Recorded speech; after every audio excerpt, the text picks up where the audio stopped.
Good morning. I'm Bryce Tyrell. This is KB Custom Works. You're watching my channel. I appreciate you watching. Please give me a like or subscribe. Any comments are always welcome. Today I'm going to show how to take apart the steering wheel on my 1972 C20. I had to try and do it yesterday because I needed to replace my shift collar and shifter. And I couldn't find a video myself on how to take it apart, so I kind of had to feel my way through it. Today I need to take it apart because I had a little problem with the wiring harness because this truck has been all rewired when it was restored, and I couldn't unplug the wire harness way down at the end of the steering column and pull the wiring out to get the switch plate off in here, which you will see when we get to it.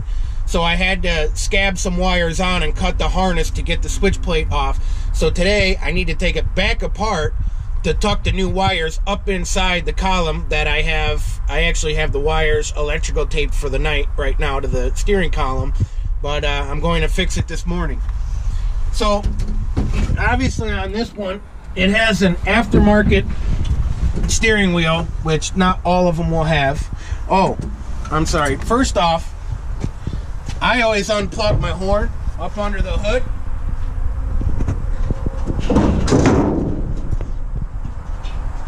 Because when you pull the horn button on this particular one, the horn button stays shut and this just pops off. It's a little tricky this morning, but it just pops off, but this plate falls down and the horn will honk continuously and drive you absolutely nuts. So underneath the button, you have a spring that goes there, which keeps the pressure and holds this tab up to keep the horn from honking. So you take those off. Then you have this center nut here to take off. Unfortunately, on this one, did I not get a bigger? Oh yeah, I did. On this one, I do not need to have a steering wheel puller because this steering wheel comes right off. But I take my little handy dandy snap-on 3/8 impact and just pull that right off, and that allows me to pull my steering wheel off. And underneath the steering wheel you have the horn. This is kind of like a horn relay type thing. It actually connects to the horn and makes the connection through here to this brass fitting underneath. And if you pull the plastic sleeve and flip it over, you'll see the connection under here that this keeps constant connection any direction the steering wheel's in to activate the horn. So you take that off, put that to the side. Now be careful when you pull this off because there is a little conductor in here and it likes to fall out constantly. So make sure you hang on to that and don't lose it. Then this is the actual switch plate that activates your turn signals. You can see it moving back and forth, up and down, and then it also connects to your hazards. This, in order to remove, you're going to need two different size. You're going to need a P1 and a P2 Phillips head screwdrivers. The smaller screwdriver you use to remove the turn handle.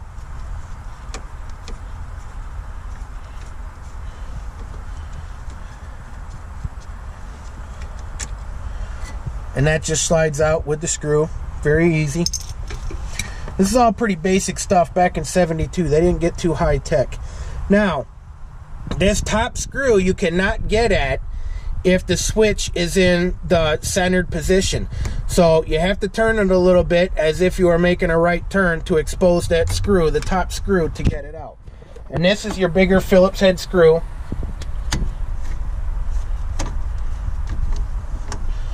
Pull that out, and I use my little handy dandy snap-on magnet to pull it out of there.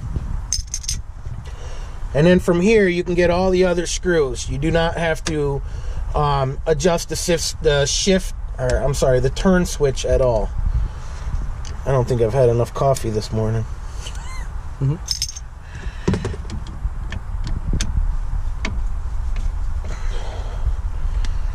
Now for me, because I added the wires, the length of wires on yesterday to be able to remove this and move it, I am going to have to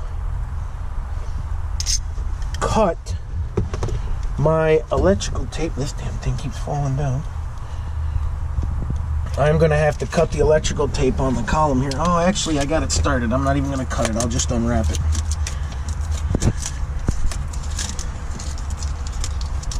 I just wrapped it up for the night last night because I wasn't going to tear this all apart again last night. And I wanted to take it for a test drive to make sure everything was working well. So once you loosen those screws, this collar that the turn signal switch sits in becomes loose. And it helps if you slide it out a little bit to try and pull the switch out. See how the switch comes out? You have to go at an angle because of the hazard button outside.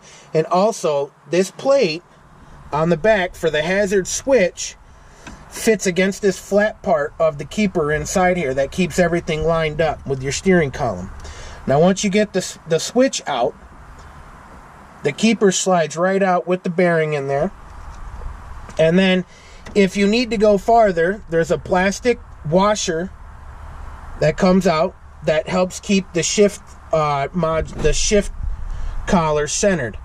I need to twist this out a little bit. So if you're watching, this turn signal collar turns and lines up with tabs that are on the steering column in order to slide it off like that to get inside of everything. And now from here, you can pull your roll pin, take your shifter out, and pull your shift collar off if you need to.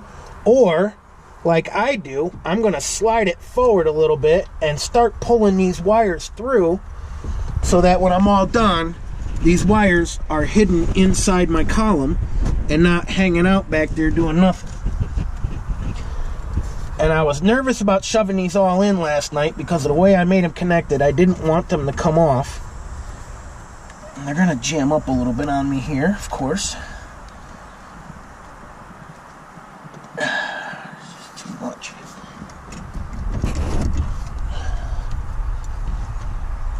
There we go. Now they're coming through.